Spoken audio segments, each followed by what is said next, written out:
Okay, again, I'm Linda Noble with the University System Board of Regents, and I'm pleased to be somewhat facilitating this session this afternoon. Let me say just a few words before I introduce our presenters today. The title of this session is Designing Data-Driven Completion Strategies, and I think the main message here is that everything you do about completion really has to be based on data. Your first name, your middle name, your last name, everything should have data in it.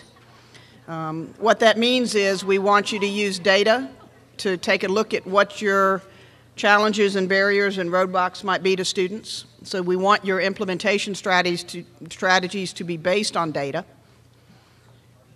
But we also want to encourage you, when you put implementation strategies in place, to design those strategically and very intentionally so that you can assess their effectiveness. One of the things that we learned over the last couple of years working on RPG is that we had some great ideas, and we certainly had some strategies that were very much based in the literature on what works and what doesn't. But what we may not have is quite the right mechanism in place or infrastructure in place to be able to assess those strategies. So as you're going about this, please let data be the reason for being, so to speak. And with that said, we've designed this session this afternoon to accomplish three things, well, actually two things. One is to give you a couple of examples of campuses that are data-driven in their approach to this, and also to have a brief kind of draft report of where we are with the performance metrics from our system-wide working group. So I'm going to go ahead and introduce all three of our speakers for you, and then I'm going to let them just go through their thing. To my immediate left is Tim Rennick, who is the Associate Provost and Chief Enrollment Officer at Georgia State University. We've asked Tim to wear two hats. The first is that we want him to tell the Georgia State story, kind of what they're doing, some very great information there and how they're using their data to inform what they do. Tim is also chairing the system-wide performance metrics working group, so he's going to report out on kind of where we are with the system-level metrics. And then to his left, you'll see Ed Hale, who's the Director of Institutional Research at Georgia College and State University, and Marty Venn, who is the Vice President for Academic Affairs and Provost at Macon State College. Both Georgia College and Macon State have been engaged in a model called the Alaska model, where they're focusing on data around student progression. So at this point, I'll turn it over to Tim. Thank you, Linda. My task this afternoon is twofold. I was asked to say a little bit about what's going on at Georgia State, but with a particular angle, which is to try to show that this emphasis on data and metrics really can be very useful. I'm going to give one case study of a metric that we started tracking about 4 years ago and how it's kind of led to some interesting revelations and some surprises, which is one of the best reasons to use data, is to find things out that you weren't expecting to see.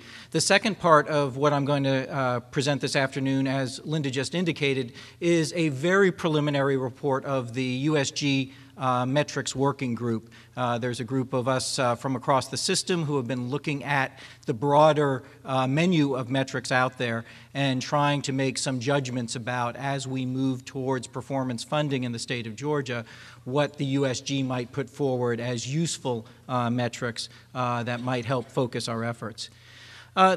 First, I'll start with a bit about the challenge in front of us. This is data from the Ed Advisory Board in Washington, D.C., covering graduation and retention rates over the past 10 years.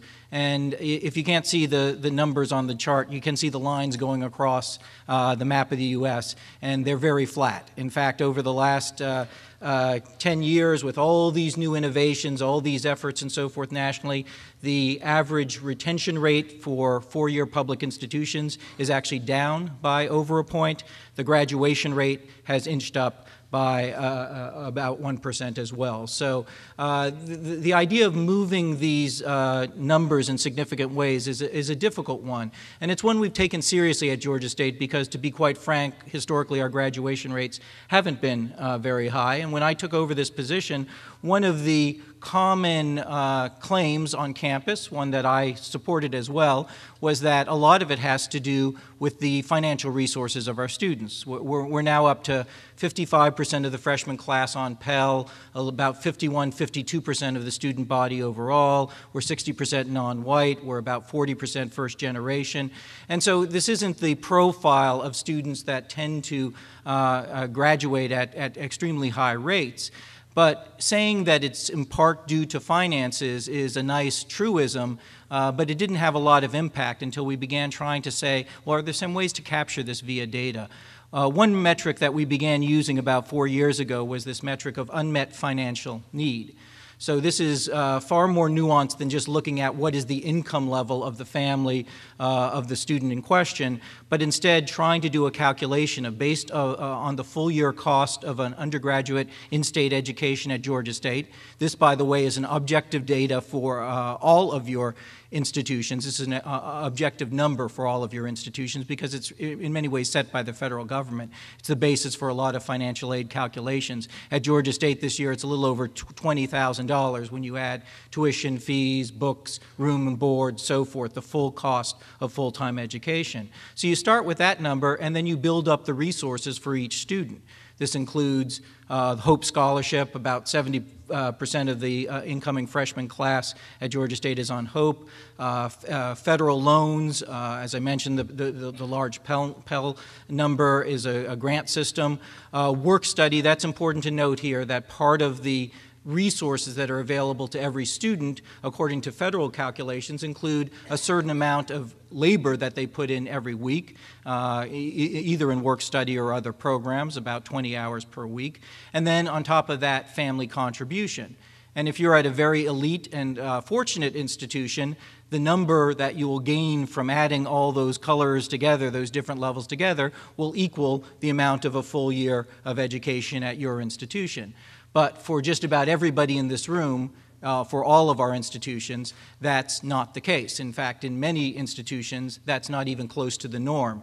This past fall at Georgia State, among our undergraduate students, there were over 14,000 of our 23,000 undergraduates who had some level of unmet need, and that unmet need ranged from a couple $100 all the way up to $15,000. So we literally have students trying to be full-time students who don't have the resources in order to attend. And the old adage that, well, you know, they can get a job, do recognize that this formula takes into account the fact that we are assuming a family contribution and we are assuming that they're working. If you want them to take a job to fill the gap, that means they're going to be full-time students and be working full-time jobs. And that's just the equation we have oftentimes at Georgia State.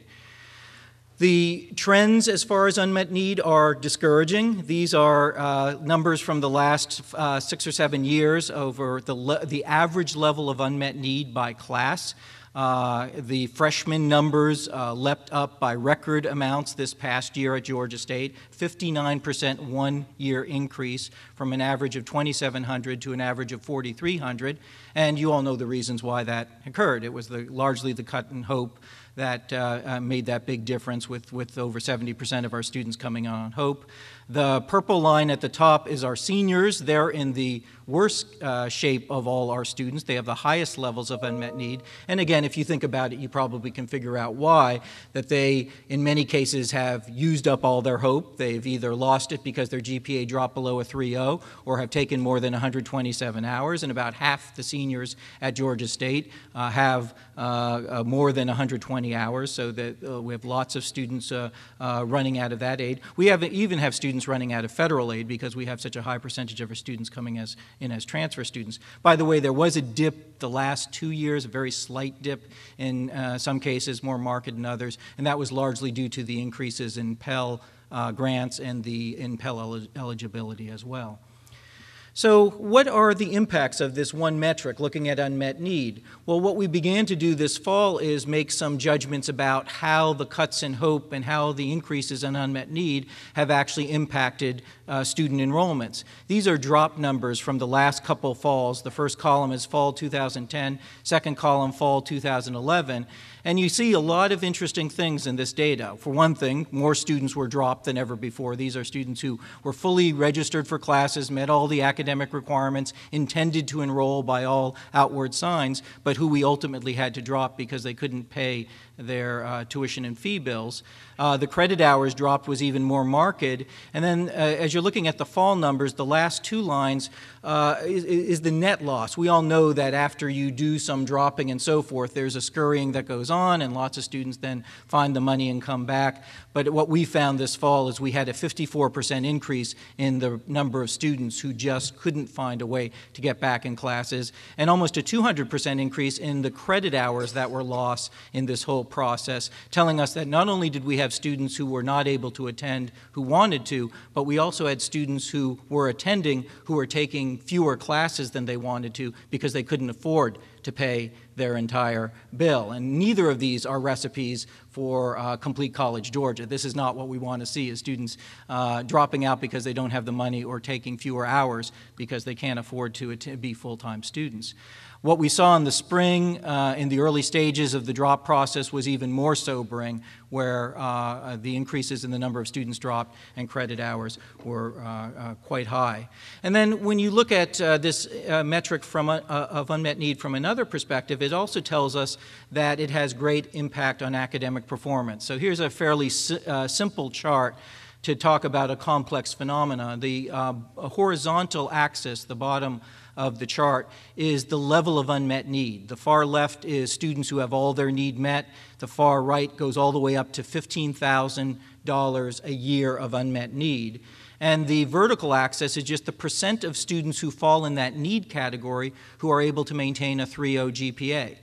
And for those of you who are told sometimes that it's all about hard work and finances shouldn't matter, this is a sobering reality check, because there's a clear correlation between the levels of unmet need and academic performance. About 63% of the students who have all their need met are able to maintain 3.0 GPAs at Georgia State. When you get to the far other end, these students who have high amounts of unmet need, the number goes down to about 27%. And we all know in a HOPE state, and with Georgia State having 75% or so of its students coming in on HOPE, what this means is that there's going to be a loss of hope for those students who have higher levels of unmet need. Now recognize they can be fully packaged with HOPE coming into the institution and still have high levels of unmet need, depending on family circumstances and other resources they have available. And what we saw when we began to track this metric, which is an attempt to gather what the impact of the loss of hope is on Georgia State graduation rates, it surprised even us. The first column is what we label shorthand HOPE. These are the students who come in on HOPE scholarships and maintain the HOPE scholarships throughout their time at Georgia State. And they're graduating at about a 61% clip. The next column are the HOPE, no HOPE. These are the students who come in on HOPE and lose it at some point during their time at Georgia State. And what we find is a 40-point drop-off in graduation rate. The graduation rate goes from 61% to a little over 21%. Now, granted, recognize these are students who come into the university with somewhat similar academic credentials. They may have different economic backgrounds and credentials, but they are all 3.0 high school students. And the graduation rate, a 40-point difference depending upon whether they hold on to that scholarship or not. The last two columns are interesting as well. The no HOPE is the third column. Those are the students who don't come in on HOPE and who end up gaining it at some point at the 30, 60, or 90-hour mark, and they're graduating at an even better rate than the students who come in on HOPE. Again, an interesting phenomenon. I mean, one thing it shows is that the best predictor of college success is college success. So these are students who come in and shown that they can maintain a 3.0 GPA, and so they end up graduating at a good clip. What's probably most surprising about this entire chart is that last column. That's the students who don't come in on HOPE, so they had GPAs below 3.0 in high school and never gain HOPE at Georgia State, and they're graduating at a 42% clip, twice the rate of the students who come in on HOPE and lose it. Again, showing the impact of not only finances, but financial planning for the students who are prepared to pay for their education, whose family know this from the start. They're much better able to deal with semester-to-semester finances than are those students who come in and lose the HOPE scholarship. Well, so this one metric, which we started tracking several years ago, has a number of benefits. For one thing, it does allow us to begin to articulate to stakeholders AJC reporters, politicians, and so forth, what the impact of some of these policy changes, like the cuts in Hope, may be. We at least get a glimpse in some way to objectify the opinions that all of us have, but have difficulty articulating. This particular metric has been very crucial at Georgia State over the last few months in helping us land some significant scholarship dollars. The most prominent is the Goizueta Foundation that had been funding us for the period of 4 years at a $1.5 million rate, came back and funded us for this next 4-year period at a $5 million rate. And the reason they did it was in part because we were able to show how the financial issues are really directly impacting success rates, academic performance, and graduation rates of our students. And then the thing that I want to emphasize, and I'll turn to next, is the third bullet point, which is the other way in which tracking this metric has helped is in focusing our energies and efforts in order to establish programs that can help speak to the needs of the students. The most direct result of looking at unmet need and the resulting loss of Hope scholarships was a program that we established called Keep Hope Alive. Pretty simple. It started with a grand idea, which is if we're losing 40 points in our graduation rate for the students who lose Hope, let's just try to fill in the loss of Hope with other scholarship monies. But if your campus is like ours, the easy answer was we don't have anywhere near enough scholarship monies in order to allow ourselves to do that. And so with the relatively modest number of scholarship dollars we did have, we established the following program, which was to offer each student $500 for an academic year for 2 semesters after they've lost the Hope Scholarship. And they sign a contract in order to get that $500 for each of the 2 semesters. They have to attend advising sessions, some one-on-one, some workshops, academic skills workshops, and financial literacy workshops.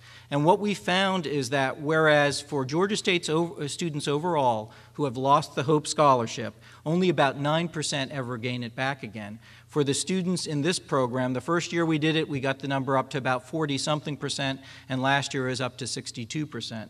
It's one of the big advantages we have in some ways that so many of our students are underserved in K through 12 that one of the things we found at Georgia State is that relatively modest interventions can make a big difference. And in this case, just sitting down with students who obviously are talented because they came in with the Hope Scholarship and getting them to think more proactively about what they're doing, what they need to do to succeed, what courses they're taking, and so forth, can have a big, big impact. And obviously, we're hoping that those students, those 62% who gained the Hope back again, will now be far more likely to graduate.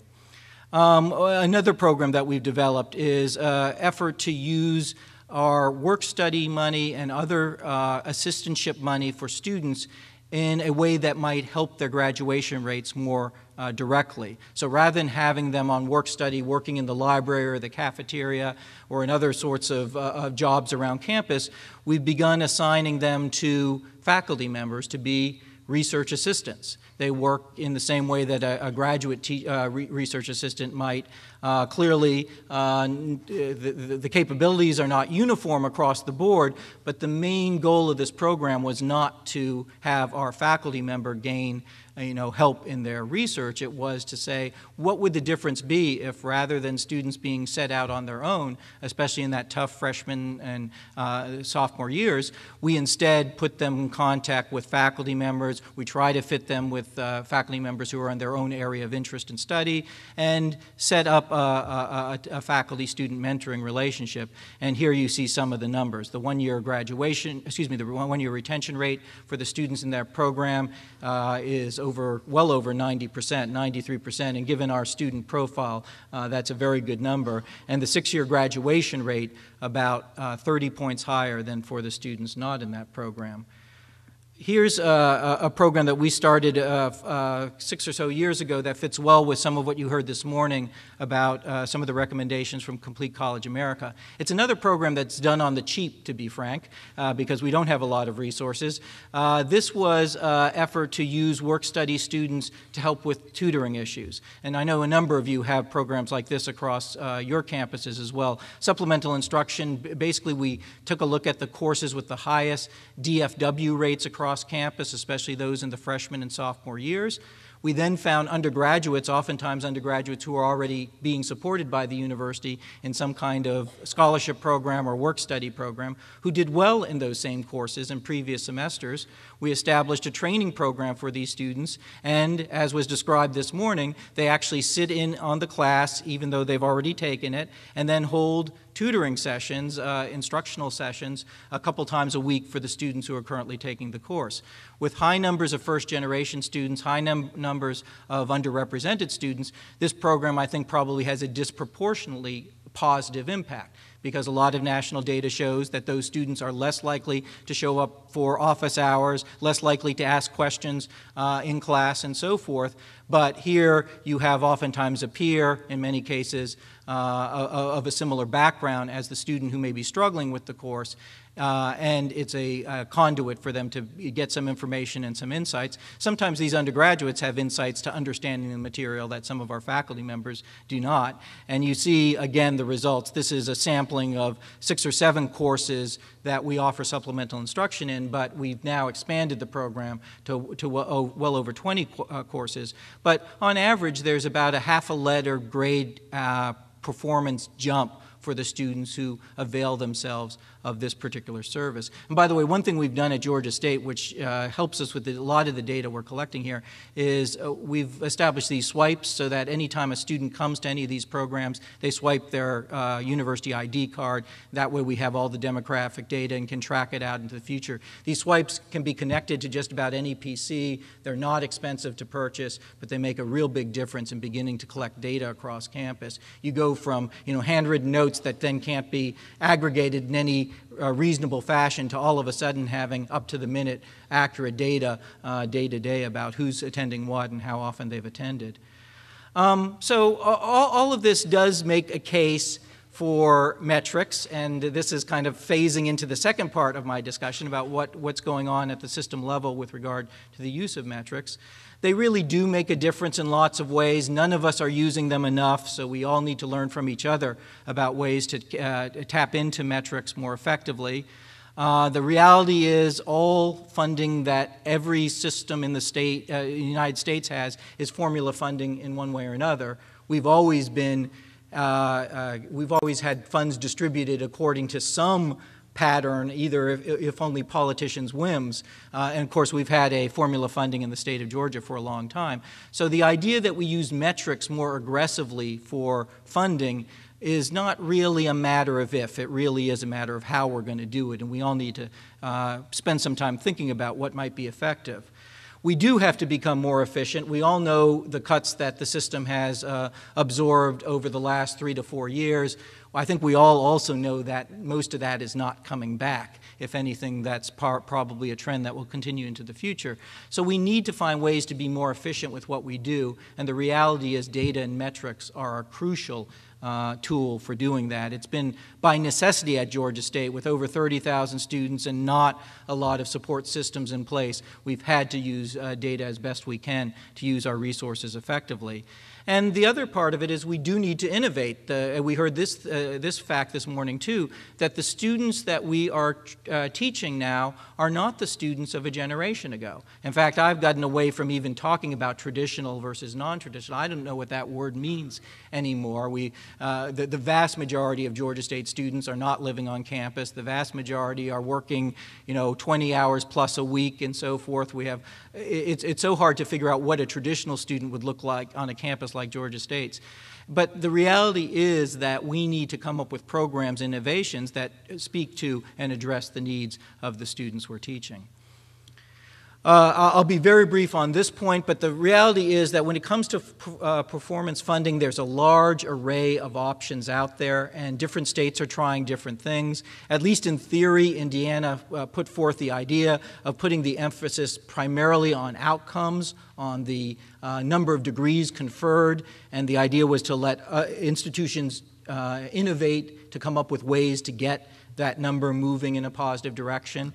There are other states that work on what might be called an input model. The Washington Community College system, state of Washington, is the best example, where they've established kind of success points or momentum points at multiple stages of the student's career. When they hit when they move from LSP courses to non-LSP courses, when they hit 15 hours of passing credit, when they pass out of English composition, when they pass out of math. Each of these is kind of a goal that is recognized, and all the schools in the system are encouraged to raise the number of each one of those individual metrics. What we're talking about doing in the state is kind of a hybrid of these two extremes, hopefully trying to pick up some of the best aspects of each of them. Here are some principles that are behind Complete College America, but also are some assumptions that the USG Metrics Working Group has been acting upon and using as a guiding principle. One is to keep the metrics that we use as a system simple and meaningful. Simple in the sense that they should be not so complex and convoluted that they require, a calculator in order to begin to understand what the metric is trying to accomplish. And second, they should be goals and metrics that are worth our aspirations. There are some states that have gravitated towards formulas that are literally numbers that have no meaning independent of the formula itself. And what the working group has tried to emphasize are some metrics that actually are understandable and worth our efforts to strive towards. The data that the metrics are reliant upon should be accessible, reliable, and unambiguous. That limits a lot of possibilities that are out there, because a lot of the metrics that you might like to gravitate towards are problematic in the fact that we can't get reliable data, or there's not a good way to quantify that particular attribute. The metrics we adopt need to count all of the populations that will make a difference for raising completion rates in the state of Georgia. So obviously not merely the first-time full-time freshmen, but also transfer, part-time, non-traditional students of various sorts, adult learners, military, and so forth. The metric is stronger to the point that it is including all of the students that we deal with. We need to recognize institutional diversity. Complete College America and the metrics group is not assuming that one metric needs to fit all, and that there may well be individual metrics that are come up for, that are devised for different levels of institutions, different types of institutions. We should reward continuous improvement, not attainment of a fixed goal. What Complete College America has found nationally is that these metrics work more effectively and over a longer term when there's credit given for progress made from where one is starting, and where there's not one final point so that one can sit back and say, oh, well, we reached our goal and now we don't have to improve any further. Clearly, every USG school has room to improve. And we need to promote efficiencies while increasing numbers and access. So it is important that we improve graduation rates in the state, but it's also important to raise the number of students who are entering. And it's the combination of those two, more students entering and more of those students who enter actually graduating, that is going to make a big difference as far as college completions in the state of Georgia. So here are some preliminary recommendations from the USG Metrics Working Group, divided in those two categories I was just describing, being more efficient and then also increasing the numbers. As far as increasing efficiencies are concerned, one thing, and it is a starting point for a lot of our conversations, that the metrics group will likely recommend that we still use graduation and retention rates in something like the form that they're currently used, in part because these are still nationally significant, in part because we are all working on RPG plans, or in the midst of RPG plans that looks at this metric, but in part too because I think we can improve this metric with some relatively modest changes. So one of the recommendations as we move forward with graduation and retention rates in the state of Georgia and in the USG is that we track not only institutional retention and graduation rates, but we extend what is already going on. In many cases, you will have a USG graduation rate, maybe not a retention rate, but we are recommending that the system move towards being able to track USG wide graduation retention rates, which means if a student starts at GPC and ends up at Clayton State, that student is a success for GPC. We should not be shooting ourselves in the foot by reporting our success rates at really much lower than they are, when in point of fact we've worked very hard as a system to try to set up smooth transfer among institutions. We also think that we should move towards extending this tracking of students and their successes to the technical college system as well. We don't currently have that data capability, but we will recommend that we work and invest in doing that, and to the National Student Clearinghouse. I don't know how many of your institutions have ever looked at your success rates via these revised metrics, but this is a picture of what it looks like at Georgia State. Our six-year graduation rate is the half circle on the left. We graduate about 50% of our students in a six-year time period. But if you take those students who have graduated from another institution, that's the blue pie slice towards the top there, you add another 11%. So 11% of our students leave Georgia State but still graduate within the six-year period. Then if you add those students who are still at Georgia State but haven't yet graduated, you pick up another 8%, and you add the students, and we'd use the National Student Clearinghouse for these categories, who are still enrolled at another institution, you add almost another 9%. So that 50% success rate turns into almost 80%. It's 78.5% of the students who either have their degree from some institution or who are still actively enrolled at some other institution. So I think this is a really important way for us to go as a system, and I hope Complete College America is successful and gets some traction on this point. To the extent you see the papers and the politicians talk about, oh, the completion rate is 40% or 50%, it really is not recognizing the efforts that many of us are making to try to ease the transfer of students from one school to another. Another metric that we are likely to recommend is this idea of credit hours at completion. You heard this morning the discussion of time being a crucial factor for Complete College America. This was the time metric that we are gravitating towards as probably the best of them, which is that we calculate the total degree hours earned at the time the degree is granted, and track it by various categories, but at least to include both native freshmen and transfer students. If you look at those numbers for your institution, you'll see there's a big difference between the hours at completion for your native students and the students who started at your school, almost surely considerably higher for those who transfer. And by tracking these metrics more carefully system-wide, we're hopeful that it'll not only improve the likelihood that students will be able to graduate before they run out of scholarship support of various sorts or personal finances in order to fund their education, but also force us to think more aggressively about some things like how we can accommodate transfer students so that they can maximally use the credit hours that they've already earned.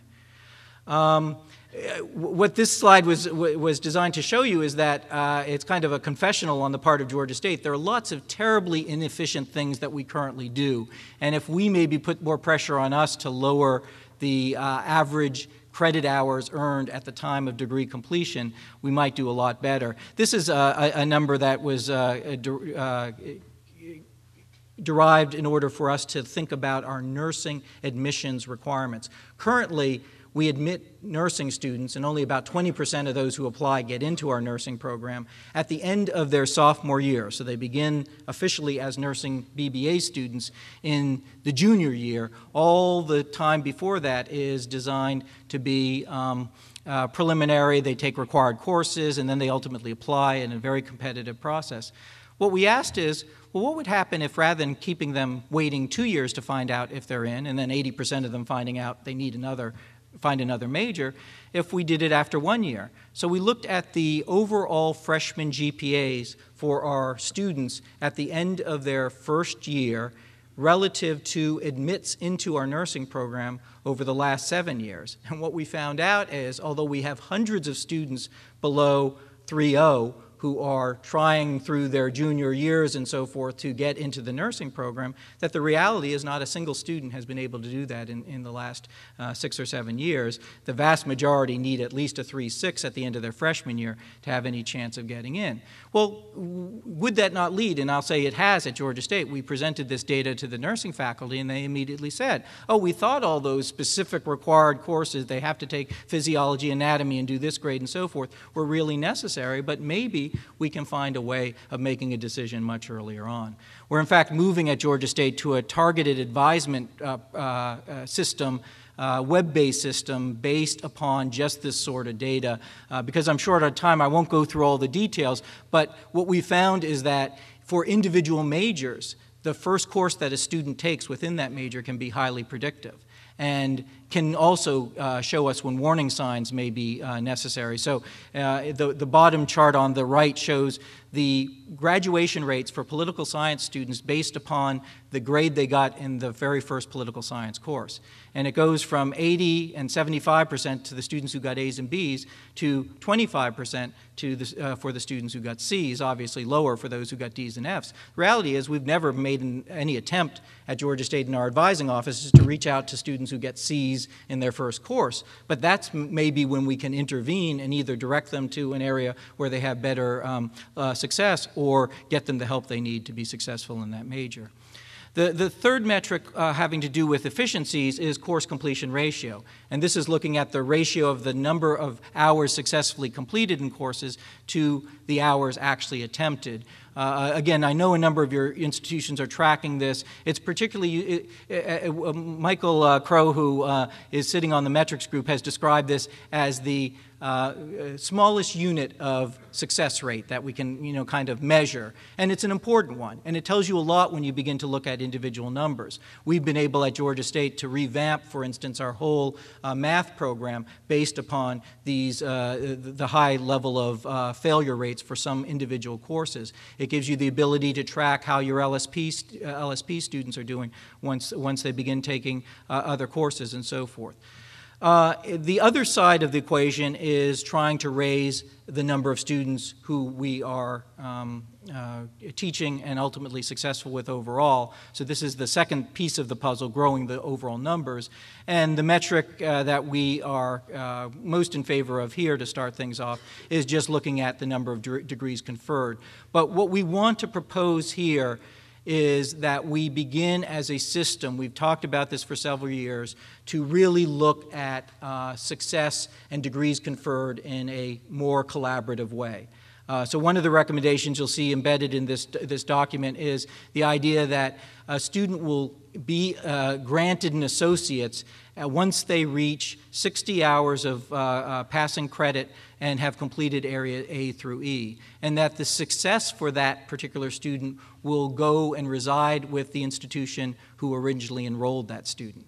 So we don't want to discourage a student at a 2-year institution from transferring to a 4-year institution when he or she is ready to do so. We also think it's ridiculous that the student who makes that jump, which may be exactly what we want academically, then gets treated as an attrition for the 2-year institution. So what we would like to see is us looking at the associate model, either metaphorically or literally. The state of Washington has actually come to the point of any time a student reaches that metric, their equivalent of 60 hours overall and area A through E completed, that student is granted an associate's degree. And the only way they're not granted an associate's degree, if only on their transcript, but we're not necessarily talking about 4-year institutions having big ceremonies, but if only on the transcript, the only way they're not granted the associate's degree is if they choose to opt out. So we as a system could think about moving in this direction. There is evidence out there. This is particularly encouraging for first generation and underrepresented students, because it provides a real accomplishment, whereas the idea of a whole bachelor's degree can be overwhelming. Some institutions might want to opt out of the actual conferring of the associates, but we think it makes a lot of sense to think about it this way. And access. We do need to continue to track and reward access to our institutions for students who are right now underrepresented in the college populations overall, including first generation, Pell eligible adult learners, perhaps others as well. All of these metrics, as I say, are very preliminary. The group has only had a chance to meet 3 times. We will continue to meet over the next month. Art will describe later on a website that will be posted after this summit, and you'll have the opportunity to provide us feedback. And my final comment about all of this is that one metric that is missing, but the working group has thought long and hard about it, is a quality metric, how you ensure the quality of the degrees granted. It's not that the metrics group, it's not that the system, it's not that Complete College America wants to in any way minimize the importance of quality, just the opposite. But it is a recognition that there is no good, objective, universally accepted and so forth, metric for quality. And the reality is we have lots of other protections out there as far as quality is concerned. We all do annual program review and assessments of various sorts. We are accredited based upon many quality indicators and so forth. Individual faculty member are each year are looked at for the quality of their content and so forth. The metric group at this point feels that trying to kind of fit a quality metric into this model is probably not going to work, and we'll need to rely all the more on all these other existing apparatus to ensure quality. But as you have the chance to provide the group with feedback, and if you have ideas about integrating quality or any other metric into the system, we'd be very anxious to hear about it. So thank you for your time.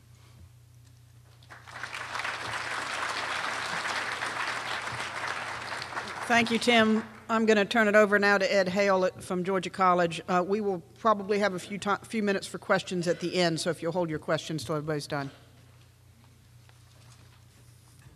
Okay.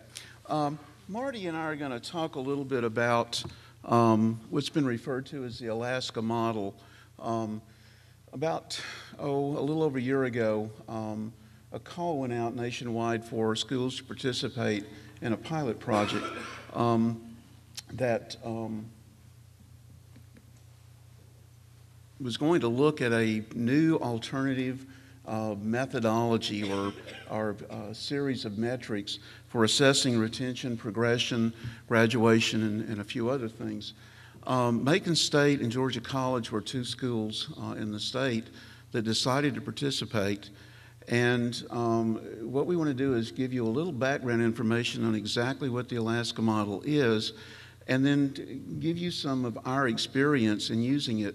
And I want to preface that by saying that at the time we did this, Macon State and Georgia College were 2 very, very different institutions, different student bodies, different admission standards, obviously different programs and so forth. The interesting thing is that we both found the model to be incredibly useful. This thing cuts across a lot of dimensions, and I think you'll be excited at some of the things you see. Secondly, I was sitting here a minute ago just thinking that one of our alumni from Georgia College, Flannery O'Connor, wrote a story once called "Everything That Rises Must Converge," and I kept seeing all the convergence here. Stan Jones was talking about the time element, and you're going to see that that's one of the central things in the Alaska model that incorporates a different way of looking at time rather than 4 and 6 years. Tim was talking about some of the metrics, the course completion metric. Marty's going to spend a little bit of time talking about what the Alaska model calls the SLR, the student learning rate, which essentially is exactly that course completion idea taken to some very interesting, I started to say extremes, not extremes, but just some different ways of looking at it. So with that in mind, let me take you to a video that we want to show you. The video you're going to see is available at this URL.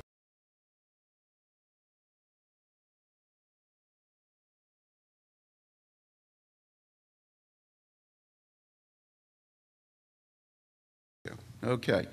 Let me just give a little more background. Some of the things that led Gary Rice at the University of Alaska at Anchorage to develop this, what he calls the student learning progress model.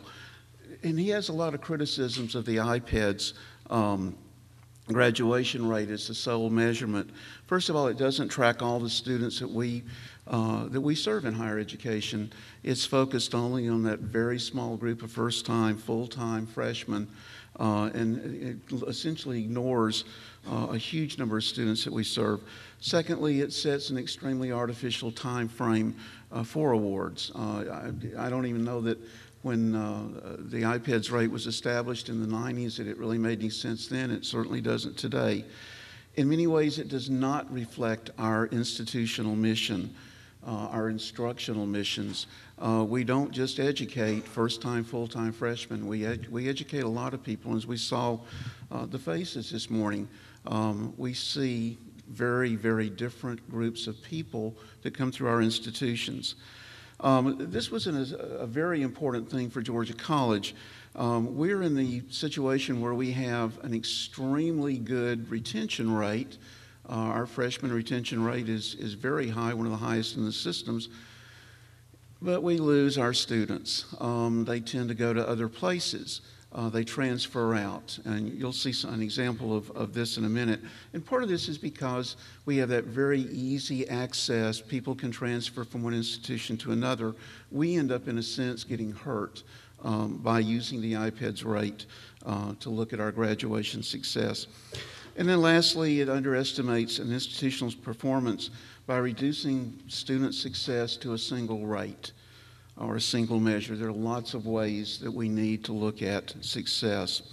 Now, this is an iPad's graduation chart. This is what we use at Georgia College, and I just want to call your attention to the numbers that are in red.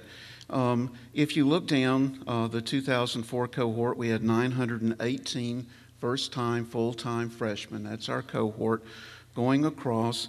They had a 6-year graduation rate, institutional of 59.5, which is pretty good, and a system-wide rate of 72.2. We have 13% of our students ended up graduating from other schools.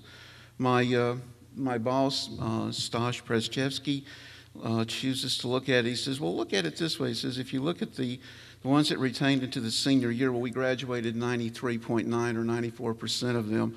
And I keep telling you, you can't read it that way. We have to go back to the base. But this is a good point because he's showing us that if we had retained those students, we would probably have graduated them. Now, this is the student learning progress trend of entry cohorts by status of enrolled. There's a long title, and the reason for that, if you use this model, there is an incredible amount of data that goes into whatever engine you choose. We run ours on an Oracle database that we have our data store on for institutional research. You can put it into Access. You can throw it all into Excel. You can throw it into SAS. It is extremely portable. There are a number of variables that are defined that you must include in the system, but you can pretty much put into it whatever you want to. And we sort of went for the full deal, and we put most everything. We extracted everything from Banner and every other data system we had. So we've got a really complete set of information about our students. It generates, every year it will tell you how many students were enrolled in all your cohorts, how many transferred, how many were intermittent, how many graduated. If you give interim awards, if you're an institution that does associate as well as bachelor degrees, it will keep track of that for you. Now, the interesting thing here, again, if you look at the line that's in red, remember we had 918 full-time freshmen? It says we had 1,677 students who entered during the 2004 academic year.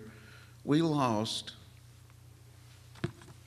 I'm running short on time, I'll get quick. In grad school, they told me I was prolix, and they were right. 700 of our students are not even there. So this is one of the advantages of the model. Now, this is the core. This is the, if you will, the guts of the Alaska model. It is this map which shows you a cohort. This is the 2000 entry cohort. It's showing us everything that happens to those students. I'm gonna show you in just a minute a change we made. The gold is graduated, the green is enrolled, the blue is transferred, and the light blue is the non-returned.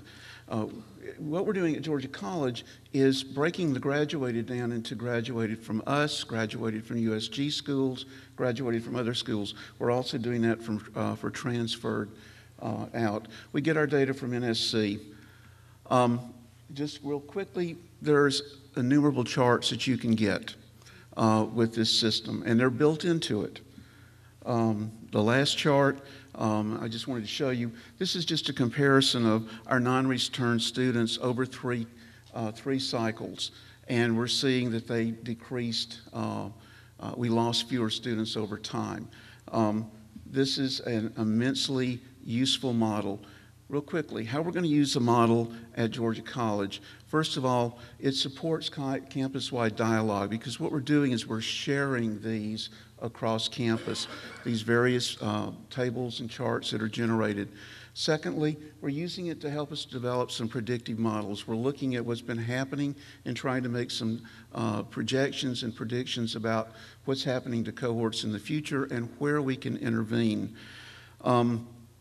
These are being incorporated into our annual college reports, our departmental reports.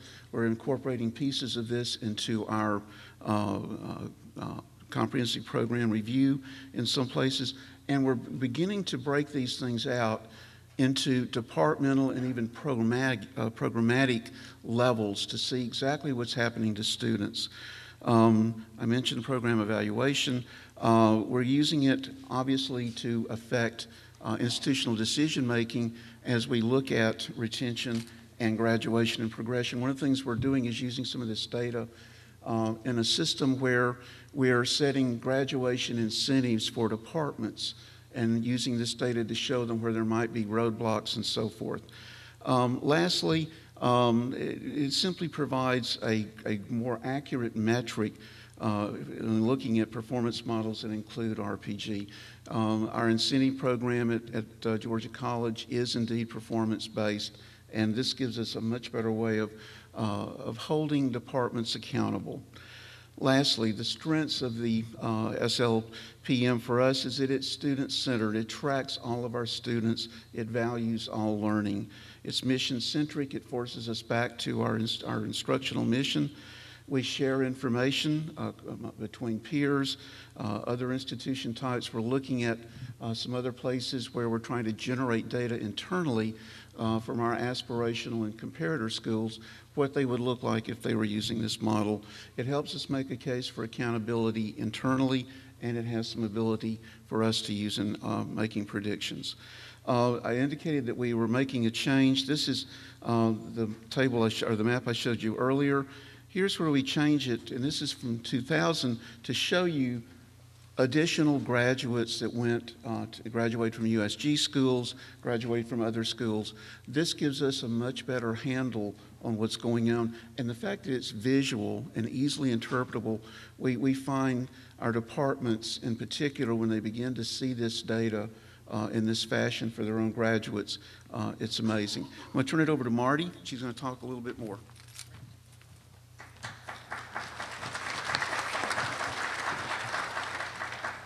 When you're last, you get to go fast. So I may go through some of these slides relatively quickly, but you're going to see some slides that are similar to what Ed showed you, and that is the nice thing about comparison. So the first thing I want to show you, even though you can't read that, the first piece of information they gave me on this, with this project, is a snapshot of our students at Macon State in the last 10 years. And it busted every myth about our students that you would hear. Oh, our students 5 years ago were so much better prepared. Oh, our students 7 years ago had these skills. Oh, our students are almost all non-traditional. Well, 10 years ago to now, our student is a woman, Caucasian, less than 24. That's not what the campus or people believed about the population. So it is a great tool to use to center everybody's attention on our students. This is our first time cohort in 2000. And what we noticed right away, and as Ed said, just this picture allows us to identify critical questions. We lose a significant number of students after freshman year. Then after sophomore year, we lose a significant number. From junior and senior year, just like we shared, we can get them graduated. So we are now doing several targeted interventions or strategies or changes in curriculum with the freshman year class. And with this project, when we run our data for fall, we will be able to look back 2 years ago when we saw what we started to implement with course redesign, learning support redesign. And so we're very excited about it. We also found that we have students with us 10 years later. And as Stan Jones mentioned about the 3% graduation rate difference at 10 years, that's exactly what we found in our data. We got about a 3% graduation jump 10 years out. So what are we doing with, who are those students that are still with us 10 years? How do we get a hold of them much sooner? Then when you look at the number of students that have a significant amount of credit hours and are plugging along, I've called those our invisible students. Nobody really has a handle on them. Now I have data and I have visuals that can spark those conversations. And so that is the direction we're going. Here is another example of a chart that you get. Again, you get all these charts with your sub-cohorts. First time, full time, the traditional iPads. Then your first time undergraduates, not the iPads, includes everybody. Your transfer, your learning support students, your associate degree seeking students. And if the yellow little tiny sliver, that's our traditional metric, the iPads metric. And again, you can see the large green section of transferred out.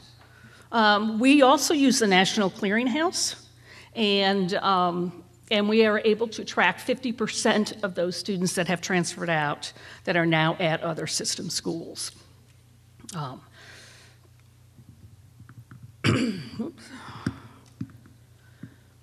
We are also looking at the definition of a successful learner, and we're talking about progression.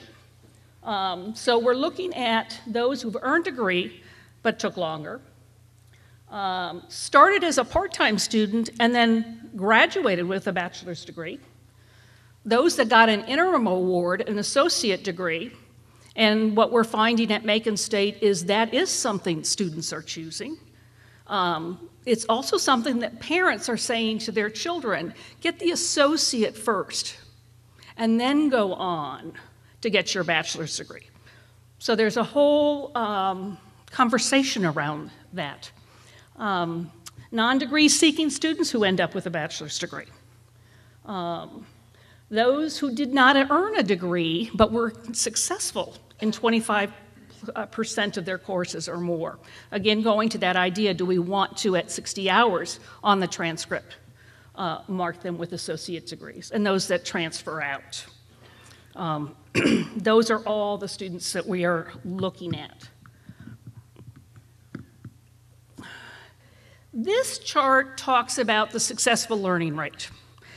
This was extremely eye-opening, and I think with this project, I probably have some more, oh my gosh, who would have known? How would we have gotten this information?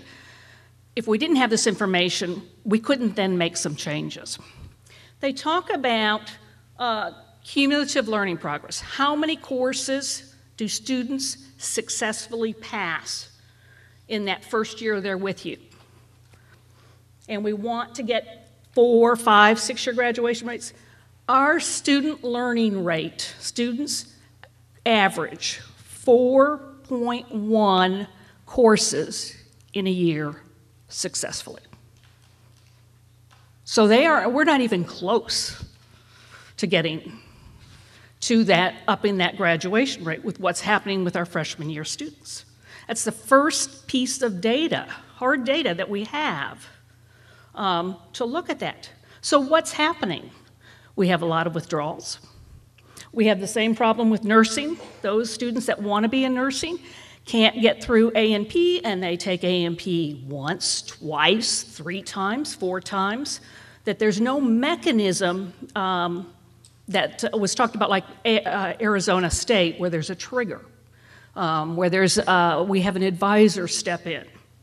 So we are looking much more at the success rate at the freshman year and what that data tells us now, what we need to change, changing it and evaluating that data, staying in that loop. And in the 10 years, no difference.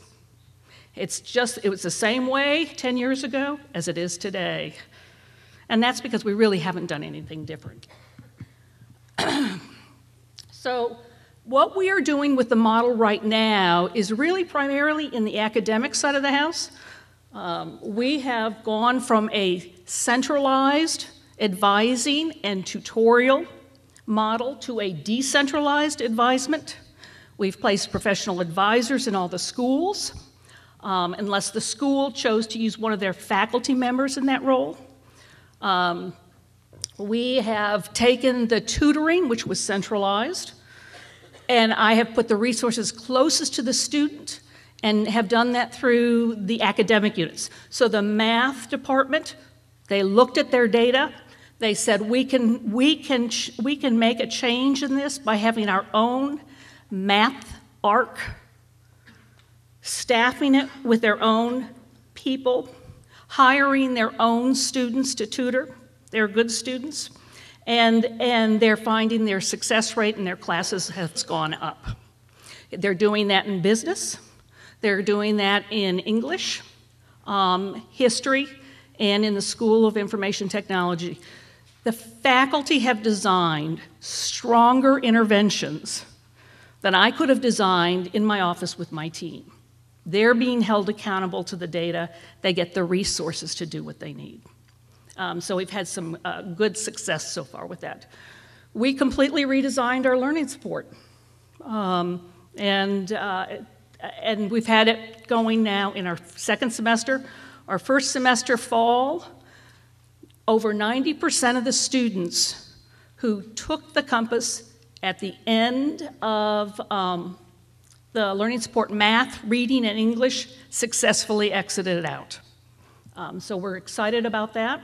But that's one piece. The second piece is what they're going to do in the next math class. And then we have redesigned core curriculum. Again, math really was our go-to department. They've redesigned their Math 1101 and their college algebra, and are having great success rates with that. So with that, I've also used, I created an academic data provost team, and that is chaired by a dean, the Dean of Arts and Sciences, and a chair and several faculty members who are going through the Alaska project, looking at each sub-cohort to start to drill down into that data, and then they report back. My sense is the sooner and the quicker I can get the data in the hands of the faculty and the deans and chairs, the sooner we can start making changes in the curriculum, it becomes more real to the faculty, more relevant. And so that's, and then any resources that we need to put in place, whether it's additional tutors, whether it's an additional staff member, whether it's additional professional advisors. And then from our office, we're laser focused on transfer students. those that are transferring out, why, but also those that are transferring in and looking at their success rate, because that is also problematic. And my gut feeling is if you don't know what your data looks like, then you're not always going to be able to make the changes that are going to have the highest impact. And with that, I'll end. Thanks, Linda.